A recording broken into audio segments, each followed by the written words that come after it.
Kisah kelompok orang yang pertama kali minum dari telaga Nabi sallallahu alaihi wasallam.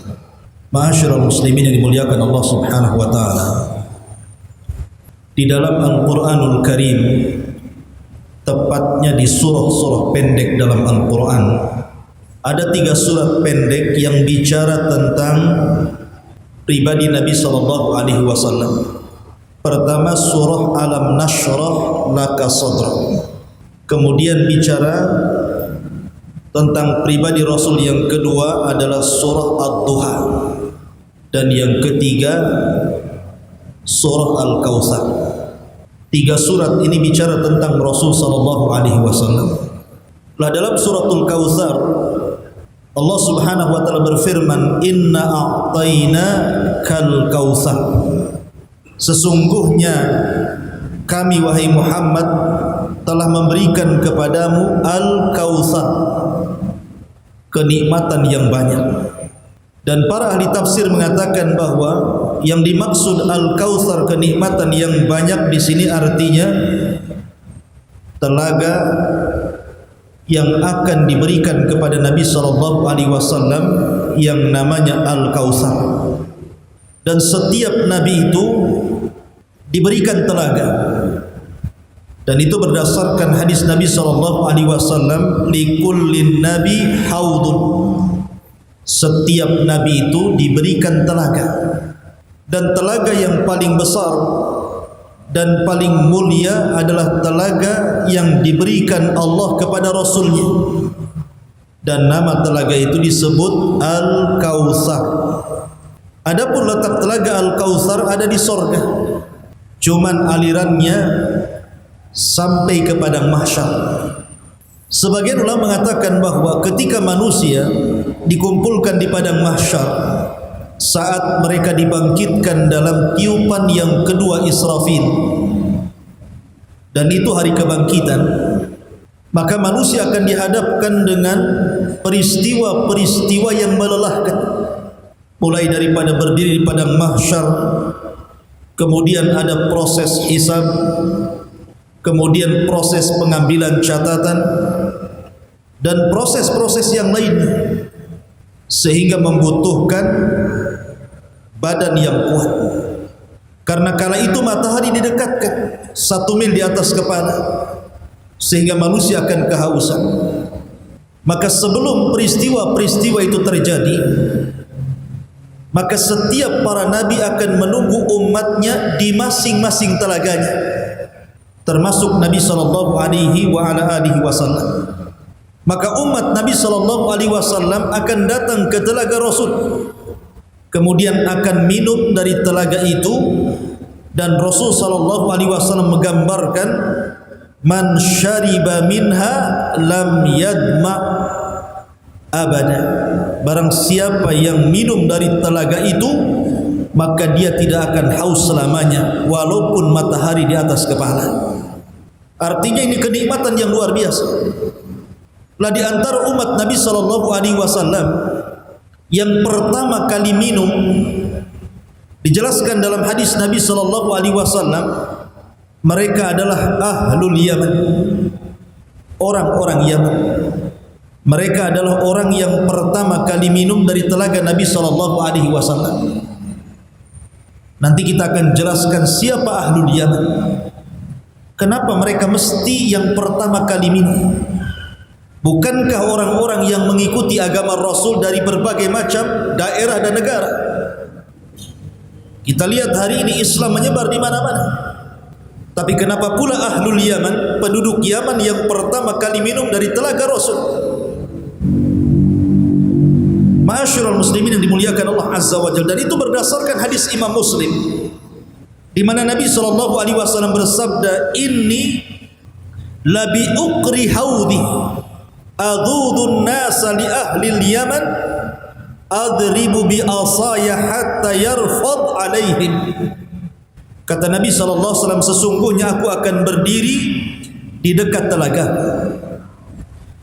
Kemudian aku akan mengusir manusia, memberikan jalan kepada manusia supaya penduduk Yaman yang duluan maju ke telaga.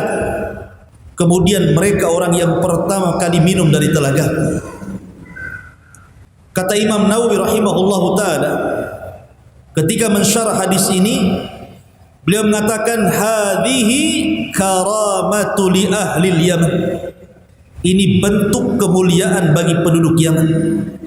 Ma'asyiral muslimin yang dimuliakan Allah Subhanahu wa taala, sedikit bicara tentang Yaman. Kalau seandainya disebutkan tentang Ruknul Yamani, kalau Anda haji atau umrah, di Ka'bah itu ada rukun Syam, ada rukun Yaman, menunjukkan bahwa Yaman akan melekat di Ka'bah, namanya Ruknul Yamani. Dan kalau Anda cerita tentang Malikus Saba, rajanya orang Sabah yang dikenal dengan Ratu Balqis, maka Anda akan diingatkan dengan Yaman. Kalau Anda cerita tentang Ashabul Uhdud, kisah orang-orang yang kemudian dibakar hidup-hidup, yang disebutkan dalam Al-Quran, Qutila Ashabul Uhdud an-nari dhatil waqud ila akhiril ayat, maka Anda akan diingatkan dengan negara Yaman karena kejadiannya di Yaman. Kalau Anda bicara tentang Al-Ahqaf, bagaimana Nabi pertama Arab yang diutus oleh Allah Azza wa Jal, Nabi Hud alaihi salatu wassalam, maka kita akan ingat Yaman. Bagaimana pula kalau Anda cerita tentang Ashabul Fil, penyerangan Abraha terhadap Ka'bah Al-Mukarramah, maka Anda akan diingatkan dengan Yaman. Bahkan suku Jurhum adalah suku yang pertama kali menginjak di Ka'bah. Dari keturunan Jurhum inilah lahir bangsa Quraisy, dan dari bangsa Quraisy ini lahir Nabi SAW. Karena Ismail itu menikah dengan suku Jurhum, dan Jurhum itu dari Yaman. Kemudian juga ada Karb ibn As'ad atau dikenal dengan Tubbah, itu raja Yaman yang beriman dengan Rasul sebelum Rasul dilahirkan. Bayangkan, Rasul belum dilahirkan dia sudah beriman. Bahkan dia menasihati orang-orang Yahudi bahwa di tempat ini akan datang seorang Nabi, berimanlah kalian dengan dia, dan kalau kalian tidak mendapatinya, wasiatkan kepada anak-anak kalian. Begitulah ahlul Yaman, ikhwatu fiddin yang dimuliakan Allah Subhanahu wa taala. Ibrahim alaihi salatu wassalam ketika diperintahkan Allah untuk mengumandangkan haji setelah beliau meninggikan Ka'bah bersama Ismail. Jadi Ka'bah sudah selesai dibangun Ibrahim, maka Ibrahim alaihi salatu wassalam menyeru manusia untuk haji ke Ka'bah. Allah berfirman, wa'adzin fin nasi bil haji ya'tuka rijalan wa ala kulli dhamirin ya'ti. Serulah kepada manusia untuk melaksanakan syariat haji. Nanti akan datang manusia berbondong-bondong dengan berkendaraan atau berjalan kaki. Maka ketika itu Ibrahim mengatakan, ya Rabb, suaraku terbatas. Bagaimana aku akan menyuruh manusia supaya haji ke sini? Maka Allah memberikan mukjizat kepada Ibrahim dengan memiliki suara yang lantang. Ketika dia berteriak, suaranya sampai ke ujung barat, ke ujung timur, ke ujung selatan, bahkan ke ujung utara. Didengar semua manusia. Dan yang pertama kali mengijabah seruan Ibrahim untuk haji adalah ahlul Yaman, penduduk Yaman. Luar biasa. Itu di zaman Nabi Ibrahim itu. Ma'asyiral muslimin yang dimuliakan Allah Subhanahu wa taala. Bahkan ketika Allah Subhanahu wa taala berfirman di dalam Al-Qur'anul Karim, ya ayyuhalladzina amanu man yartad minkum an dinihi fasawfa ya'tillahu biqaumin yuhibbuhum wa yuhibbuna adillatin 'alal mu'minin a'izzatin 'alal kafirin yujahiduna fi sabilillahi wa la yakhafuna laumata la'im dzalika fadlullahi yu'tihi man yasha wallahu wasi'un 'alim. Surah Al-Maidah ayat 54. Wahai orang-orang yang beriman, barang siapa yang murtad di antara kalian dari agamanya, maka Allah akan mendatangkan sebuah kaum yang Allah cinta kepada mereka dan mereka pun cinta kepada Allah. Kalau kalian murtad gak apa-apa, akan datang kepada kalian sebuah kaum yang Allah cinta kepada kaum itu dan kaum itu cinta kepada Allah. Mereka sangat lembut dengan orang-orang yang beriman, tapi sangat keras dengan orang-orang kafir. Mereka berjihad di jalan Allah, tidak takut dengan celaan manusia, dan itulah kelebihan yang Allah berikan kepada siapa yang dikehendaki, dan Allah maha luas rizkinya lagi maha mengetahui. Ketika ayat ini turun, Nabi SAW ketika itu berkumpul di hadapan para sahabat. Di antara sekian para sahabat itu ada seseorang yang namanya Abu Musa Al-Ash'ari.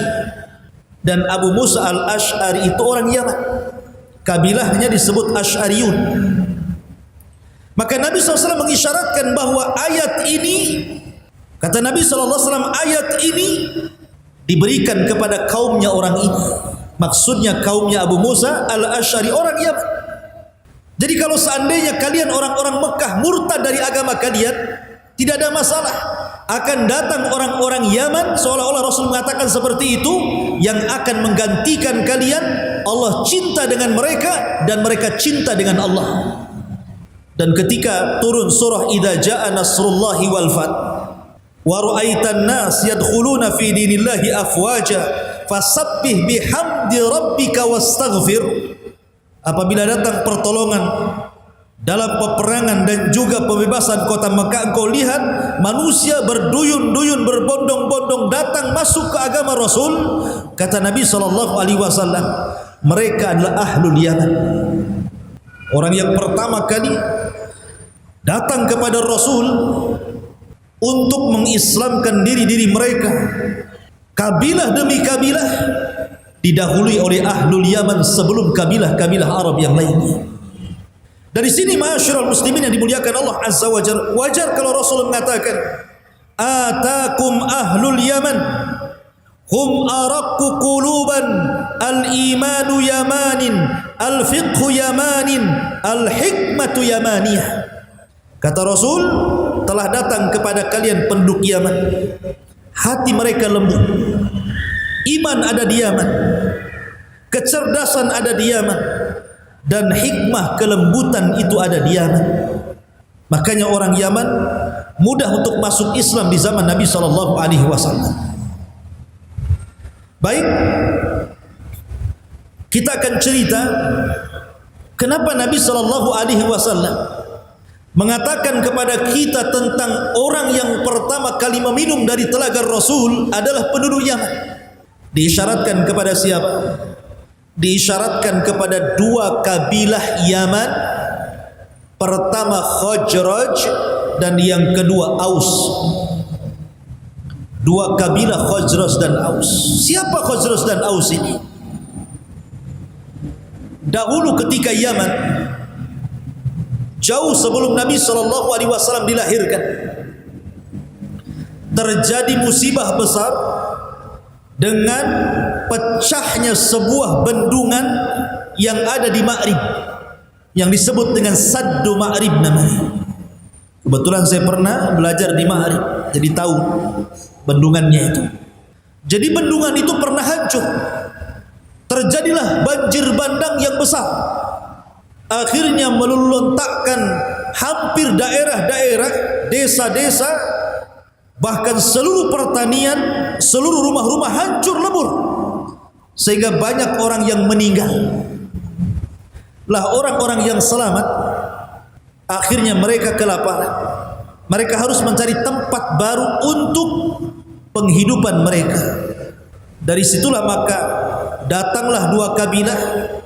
Mereka mencari tempat untuk menggantikan tempat yang sudah luluh lantah itu. Maka hijrahlah meminta suaka ke negeri yang disebut dengan Yathrib, yang belakangan disebut Madinah. Maka ketika kabilah Khazraj dan Aus sampai di Yathrib, kemudian turun-temurun, akhirnya kemudian mereka memiliki tempat yang layak di situ beranak pinak. Tetapi Allah takdirkan dua kabilah ini tidak pernah akur, selalu berperang, padahal mereka satu kakek dan buyut. Sampai akhirnya kemudian Allah Subhanahu wa taala takdirkan Rasul diizinkan untuk hijrah dari Mekah ke Madinah, ke Yathrib. Maka Nabi SAW berhasil kemudian menyatukan dua kabilah besar ini dari kabilah Yaman, Khazraj dan Aus. Akhirnya Allah Subhanahu wa taala firmankan, "Udzkuru ni'matallahi 'alaikum idh kuntum a'daan fa'allafa baina qulubikum." Ingatlah nikmat Allah yang Allah anugerahkan kepada kalian. Dulu kalian bermusuhan di situ, kemudian Allah lembutkan hati-hati kalian. Akhirnya dua kabilah ini semuanya masuk ke dalam Islam dan mereka disebut Al-Ansar. Ada Muhajirin, ada Ansar. Ansar inilah terdiri dari dua kabilah Khazraj dan Aus. Kemudian lanjut cerita, ma'asyiral muslimin yang dimuliakan Allah Azza wa Jalla. Nabi SAW ketika di Mekah kita tahu dakwahnya didustakan. Ketika ke Madinah dibenarkan pula oleh orang-orang Madinah. Ketika di Mekah Nabi SAW dihinakan. Ketika datang ke Madinah Rasul dimuliakan. Ketika di Mekah Nabi SAW diusir.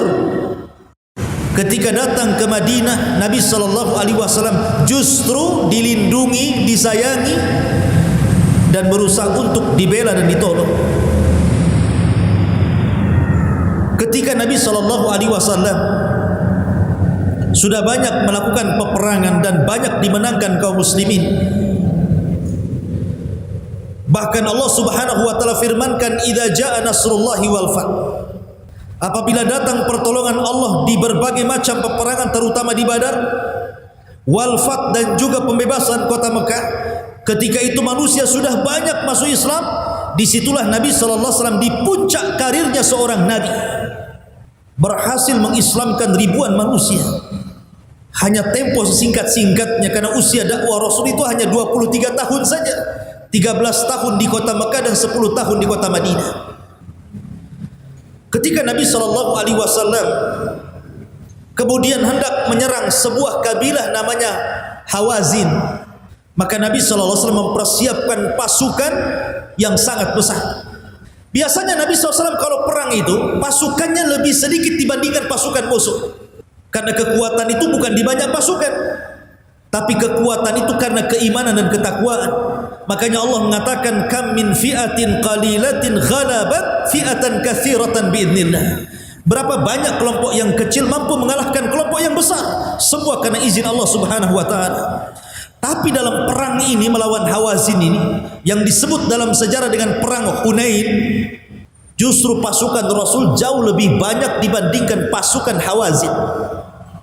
Sehingga banyaknya pasukan menjadikan takjub para sahabat. Sampai-sampai Allah Subhanahu wa taala menyindir mereka dengan firman-Nya, "Idz a'jabatkum kathratukum falam tughni ankum syai'a." Ketika kalian takjub dengan banyaknya pasukan, padahal bukan itu tujuan perang. Karena kekuatan bukan pada kuantitas banyaknya pasukan, bukan. Sehingga para sahabat merasa takjub dengan banyaknya pasukan. Wah, pasti kita menang. Berangkat pasukan ini. Kemudian di awal peperangan Allah takdirkan kaum muslimin kalah. 12.000 pasukan yang dibawa Nabi SAW, korat-karit, kocar-kacir, tunggang-langgang dibuat oleh pasukan Hawazin itu. Sampai-sampai Nabi SAW terkurung dalam pasukan dengan sebagian kecil para sahabatnya terkepung oleh orang-orang musyrik, dan hampir Rasul SAW mengalami kecelakaan. Maka Nabi SAW ketika itu memanggil Abbas yang memang suaranya lantang dan mengatakan, "Ya Abbas, panggil orang-orang Ansar agar mereka mendekat kepadaku. Maka Abbas pun kemudian berteriak, ya lal ansar, ya lal ansar. Wahai orang-orang Ansar, di mana kalian? Hahuna nabiyukum, nabi kalian ada di sini. Ketika mendengar suara Abbas, ini orang Ansar sudah lari ke sana kemari tuh. Mendengar suara Abbas bahwa Nabi SAW sedang dikepung oleh musuh, semua orang Ansar bersatu kemudian melindungi Nabi SAW. Bergerak di hadapan Rasul, di belakang Rasul, di samping kanan Rasul, di samping kiri Rasul, sehingga musuh tidak mungkin menyentuh Nabi SAW. Luar biasa. Akhirnya Allah Subhanahu wa taala takdirkan kemenangan dalam perang Hunain karena jasanya orang Ansar. Walaupun banyak di antara mereka menjadi korban dalam perang ini. Tidak pernah dalam sejarah Nabi mendapatkan harta ghanimah peperangan sebanyak di perang Hunain. Ia dapat harta perang di perang-perang lainnya, tapi tidak sebanyak ketika melawan Hawazin. Ribuan unta, ribuan sapi, ribuan kambing, belum lagi emas dan perak, dan berbagai macam lagi harta rampasan perang. Nabi SAW mendapatkan kegemilangan yang luar biasa. Ketika selesai perang, Nabi mengumpulkan harta rampasan perang itu. Rupanya Nabi SAW justru membagi-bagi harta rampasan perang itu kepada tokoh-tokoh Quraisy yang baru masuk Islam, seperti Abi Sufyan yang dulunya sangat memusuhi Rasul, dikasihnya 300 ekor unta. Aqra ibn Habis, Aslam dan yang lainnya, sehingga seluruh ghanimah harta rampasan perang habis diberikan kepada penduduk Mekah, dan tidak ada sedikit pun harta diberikan kepada orang Ansar. Bayangkan, yang melindungi Rasul dalam perang itu orang Ansar, yang memenangkan perang itu orang Ansar. Ketika pembagian ghanimah, orang Ansar tidak dapat sedikit pun di situ. Manusiawi. Orang-orang Ansar pun membicarakan tentang Rasul sallallahu alaihi wasallam. Tapi orang Ansar itu adabnya luar biasa, akhlaknya luar biasa. Mereka tidak mencela Rasul. Mereka hanya mengatakan yaghfirullahu li Rasulillah. Semoga Allah Subhanahu wa taala mengampuni Rasul sallallahu alaihi wasallam. Bagaimana mungkin kami yang berperang, darah-darah kami yang bercucuran, kami yang memenangkan peperangan, ketika pembagian ghanimah kenapa mereka yang mendapatkan ghanimah sementara kami tidak? Maka kemudian mereka pun mengutus pimpinan mereka Sa'd bin Ubadah untuk menanyakan perkara ini. Datanglah Sa'd bin Ubadah kepada Nabi sallallahu alaihi wasallam.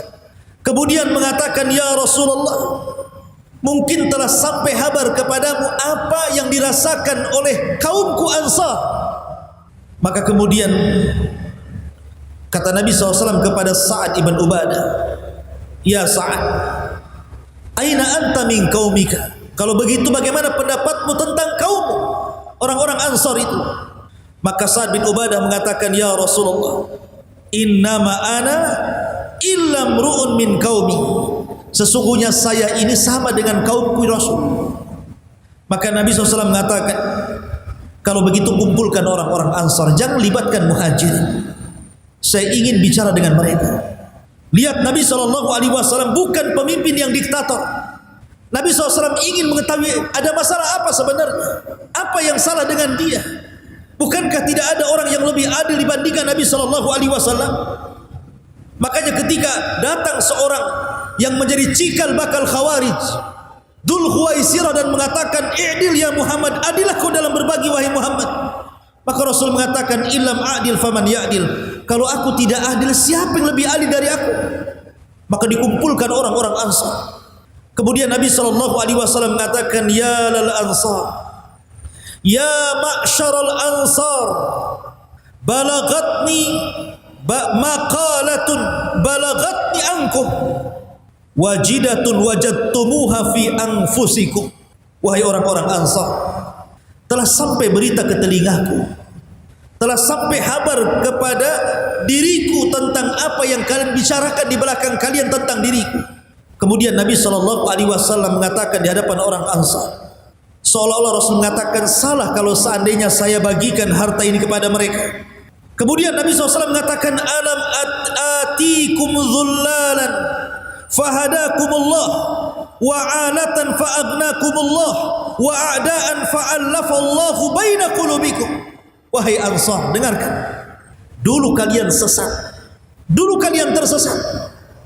Kemudian saya datang ke Madinah menemui kalian, dan kalian mendapatkan petunjuk dari Allah Subhanahu wa taala karena kedatanganku.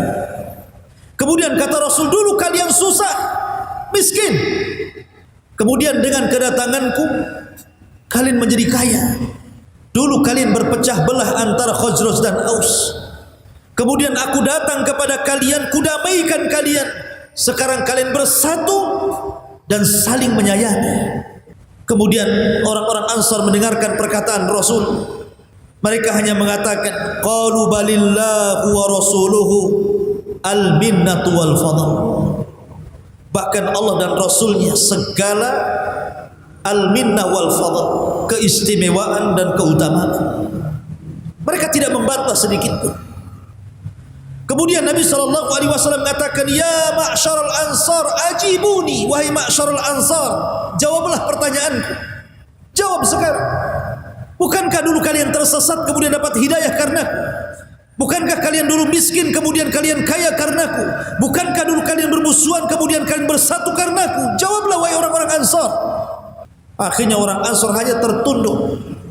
Tapi Nabi SAW itu orang yang paling paham dengan kebaikan orang. Rasul itu orang yang paling paham dengan kebaikan manusia.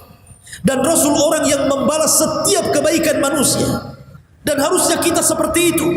Harus pandai membalas kebaikan manusia kepada kita. Apa kata Nabi SAW? Ama wallahi law syi'tum laqultum falasaddaqtum wala suddiktum ataina mukadzaban fasaddaqna wa makhdulan fanasarna wa taridan faawainak wa ailan faasainak. Demi Allah wahai orang-orang Ansar, seandainya kalian mengucapkan apa saja, pasti ucapan kalian kubenarkan. Seperti kalian mengatakan, hei Muhammad, dulu engkau di Mekah didustakan, kami yang membenarkan dakwah. Hei Muhammad, dulu engkau dihinakan di Mekah, kami yang memuliakan. Dulu engkau diusir dari Mekah, kami yang melindungi. Dulu engkau miskin, kami yang memberikan kekayaan. Kalau kalian bicara seperti itu, semuanya kubenarkan. Tidak ada yang salah itu. Benar semuanya itu. Akan tetapi, wahai ma'syaral ansar, ridhokah kalian? Ridhokah kalian an yadhhaban nasu bisyati wal ba'ir wa tarji'una antum bi Rasulillah sallallahu alaihi wasallam? Ridhokah kalian seandainya mereka orang-orang Mekah itu pulang membawa unta dan sapi-sapi mereka yang merupakan harta rampasan perang, sementara kalian pulang membawa diriku? Milih mana?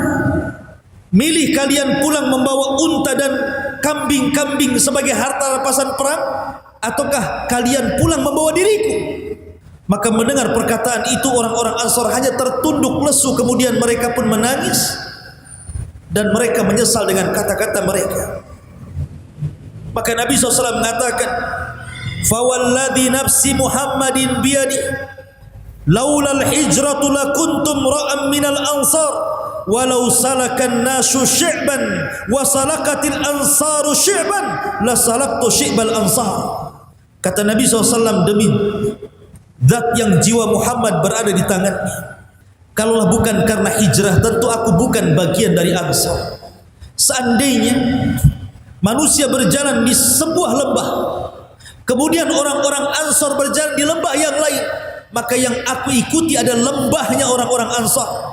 Maka Nabi SAW mengangkat kedua tangannya dan mengatakan, Allahumma hamlil ansar wa abna'il ansar wa abna'i abna'il ansar. Ya Allah, rahmati orang-orang Ansar, anaknya orang-orang Ansar dan cucu-cucunya orang-orang Ansar. Dari situ mereka mengatakan, sami'na wa ata'na, kami mendengar ya Rasulullah, kami taat dan mendengar. Akhirnya orang-orang Ansar pun redha, tidak mendapatkan sedikit pun dari harta ghanimah. Kenapa Nabi SAW memuliakan orang-orang itu, memberikan kepada Abu Sufyan pada tidak pernah berjihad seperti berjihadnya orang-orang Ansar? Karena Nabi ingin melembutkan hati-hati mereka, orang-orang yang baru masuk Islam itu.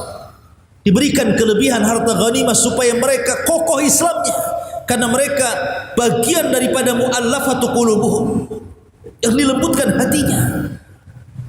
Lah orang-orang Ansar ini tidak dilakukan keimanannya. Walaupun mereka tidak mendapatkan harta ghanimah, tidak akan bergeming keimanan mereka.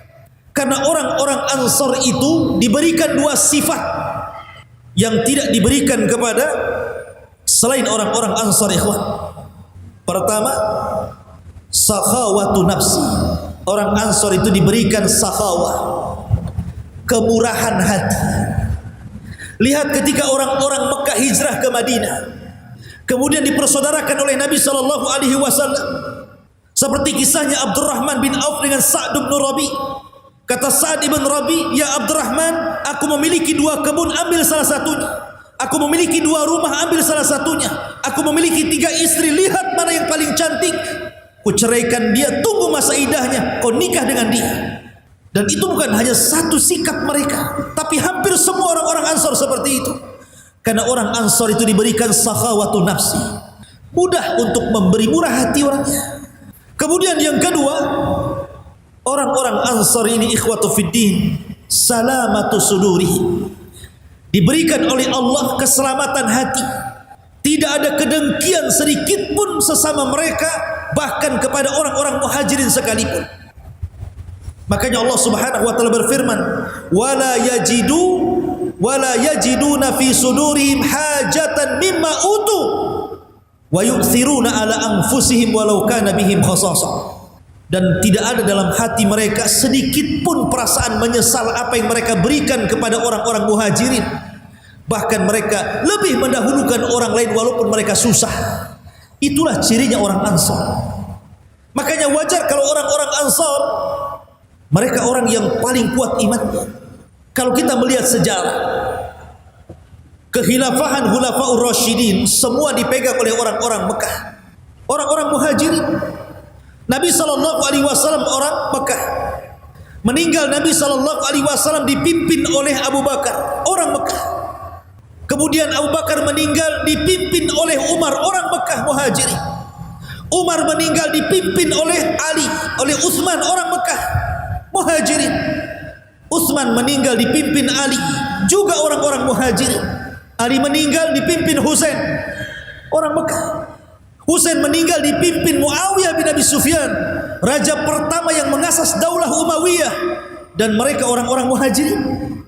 Daulah Umayyah runtuh, kemudian datang daulah Abbasiyah, keturunan Abbas bin Abdul Muttalib. Mereka adalah orang Mekah. Ketika daulah Abbasiyah runtuh, datang daulah Utsmaniyah, mereka orang Mekah. Tidak ada satupun orang Ansar yang menjadi pemimpin negara. Tidak ada. Mereka tidak diberikan kekuasaan sedikit pun, tidak memiliki kekhilafahan sedikit pun, karena mereka tidak ingin itu. Bayangkan, Allah uji orang-orang Ansar, tidak diberikan bagian dari dunia sedikit pun, semua diberikan kepada orang-orang muhajirin. Sejak Rasul, Abu Bakar, Umar, Utsman, Ali, Hasan, Muawiyah, dan begitu seterusnya. Tetap saja kondisi orang Ansar itu susah. Bahkan Nabi SAW pernah mengatakan, satakunu min ba'di, satakunu atharatu min ba'di. Hai orang-orang Ansar, kelak akan datang kepada kalian sebuah zaman di mana yang memimpin kalian itu zalim, merampas hak-hak kalian. Seolah-olah Rasul tahu kenapa? Karena orang Ansar tidak mungkin jadi penguasa. Maka Rasul mengatakan akan datang zamannya di mana para penguasa kalian akan zalim kepada kalian. Lihat apa yang dikatakan orang Ansar. Orang-orang Ansar mengatakan, ya Rasul, kalau begitu apa yang harus kami lakukan saat itu? Maka Nabi SAW mengatakan, isbiru, sabar kalian. Isbiru hatta talqauni inda haudi, sampai kelak kalian menemuiku di telagaku. Sabarlah kalian, karena kelak kalian akan menemui di telagaku. Seolah-olah Nabi SAW Tidak masalah kalian tidak mendapatkan bagian di dunia sedikit pun, tapi di akhirat kalian yang akan pertama menikmati telagaku, kata Nabi SAW. Itulah orang-orang Ansar. Dan orang-orang Ansar itu dari Yaman. Karena kabilah Khazraj dan Aus adalah dua kabilah yang berasal dari Yaman. Ma'asyiral muslimin yang dimuliakan Allah Subhanahu wa taala. Makanya kalau kita melihat orang-orang Ansar dijadikan rujukan dalam beragama. Di dalam Al-Qur'an dalam surah At-Taubah Allah mengatakan as-sabiqunal awwalun minal muhajirin wal ansar. As-sabiqunal awwalun minal muhajirin wal ansar. Orang yang as-sabiq, yang mula-mula, orang yang awal-awal, siapa mereka? Pertama muhajirin, yang kedua ansar. Kemudian Allah mengatakan apa? Walladzina taba'uhum bi ihsan. Dan orang yang mengikuti mereka, maksudnya muhajirin dan ansar, dengan baik. Lihat, Allah mengatakan seolah-olah ketika Allah mengatakan walladzina taba'uhum bi ihsan, bahwa agama ini diambil dari muhajirin dan juga dari ansar, karena kedua kelompok ini adalah talamid Rasulullah, murid-murid Rasulullah, dekat dengan Rasulullah. Makanya kalimat ansar itu kalimat syar'i, karena dicantumkan dalam Al-Quran dan dicantumkan dalam hadis Rasul. Hubbul ansar minal iman, mencintai ansar itu bagian daripada iman. Dan banyak ditorehkan sejarah-sejarah sahabat Rasul dari ansar yang banyak berjasa dalam Islam. Di sana ada Sa'd bin Mu'adz, orang yang paling berjasa dalam Islam. Sa'd bin Mu'adz ini pemimpin Aus yang sebab keislamannya satu kabilah masuk Islam. Ketika perang Khandaq, tiba-tiba dia terkena panah. Sebab kena panahnya itulah akhirnya dia meninggal dunia. Kata Nabi SAW, di hari Sa'd bin Mu'adz meninggal dunia, bergegar arsh Allah Subhanahu wa ta'ala. Bayangkan arsh Allah, makhluk yang sangat besar, bisa bergetar gara-gara kematian Sa'd ini. Karena senangnya untuk menyambut ruh Sa'd yang naik ke langit, sehingga arsh itu bergetar dan bergegar. Dan para malaikat senang dengan kedatangan ruhnya Sa'd. Dan Nabi SAW selalu menyebut-nyebut namanya, sampai-sampai kata Rasul, setiap orang yang masuk kuburan itu pasti ada himpitan. Kalau ada orang yang selamat dari himpitan kuburan, tentu yang selamat adalah Sa'd ibn Mu'adz. Tapi rupanya dia pun tidak selamat dari himpitan kubur. Apa maksudnya? Orang yang masuk kuburan itu pasti akan ada himpitan kubur. Saya, Anda, siapapun, hatta sahabat Rasul. Tapi perbedaannya, kalau orang-orang kafir dihimpit kuburan, maka akan meremukkan seluruh tulang dan otot-ototnya. Tetapi kalau orang-orang yang beriman dihimpit oleh tanah kuburan, maka kita tercipta dari tanah dan akan kembali ke tanah. Dan tanah itu bimanzilatil alal ibni, seolah-olah ibu yang sedang memeluk anaknya. Jadi bumi itu walaupun menghimpit orang-orang yang beriman, tapi himpitan kasih sayang. Tapi kata Rasul mengatakan, kalau ada orang yang selamat dari himpitan kubur, maka Sa'dlah orangnya. Rasul tidak menyebutkan Abu Bakar orangnya. Rasul tidak menyebutkan Umar, Utsman, Ali, ataupun orang-orang muhajirin lainnya. Menunjukkan apa? Bahwa Sa'd ini memiliki keistimewaan, dan dia adalah penguasa Aus, dari kabilah Aus, dari Ansar Nabi SAW. Kemudian di sana ada Hassan ibn Thabit, yang Allah berikan usia panjang 120 tahun, 60 tahun di masa jahiliyah, 60 tahun di masa Islam. Hassan ibn Thabit itu, dan dia seorang penyair. Dan ketika itu seorang penyair, kalau zaman sekarang ini pemilik televisi, pemilik media. Karena syair di zaman itu sama dengan media, bisa membangkitkan orang semangat jihad, bisa membangkitkan orang untuk perang, bisa menjadikan orang bermusuhan. Syair di zaman itu seperti itu. Dan Rasul sangat bangga dengan Hassan ibn Thabit. Ma'asyiral muslimin yang dimuliakan Allah Azza wa Jalla, dan dia penyair dari Ansar.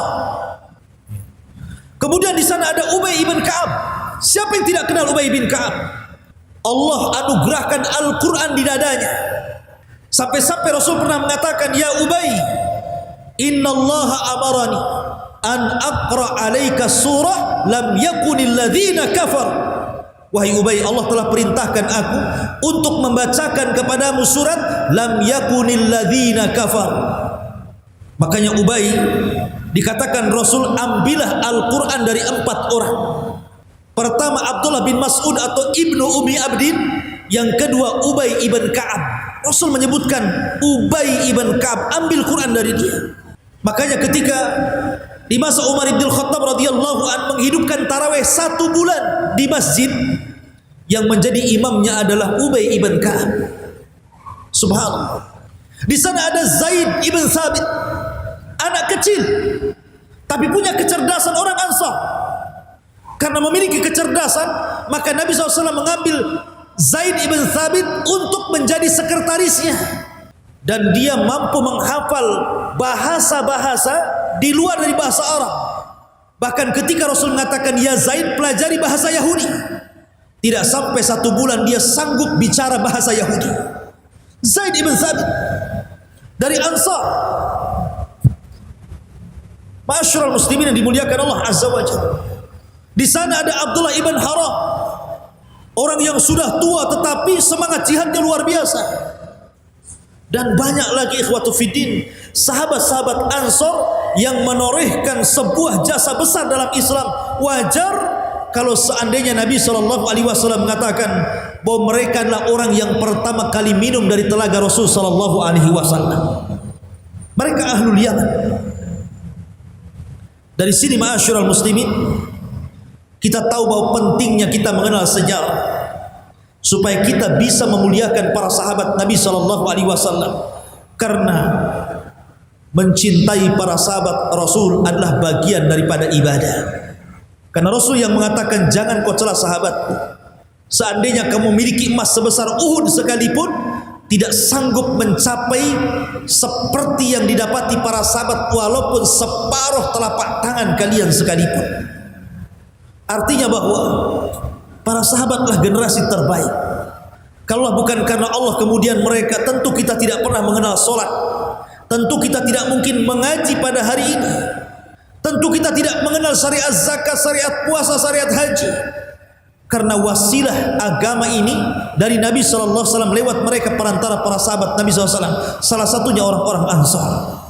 Oleh karena itulah maka wajar kalau seandainya Allah Subhanahu wa taala firmankan, radhiyallahu anhum wa radu'an, semoga Allah meridhai mereka dan mereka pun sangat meridhai Allah Subhanahu wa taala. Wallahu a'lam bishawab.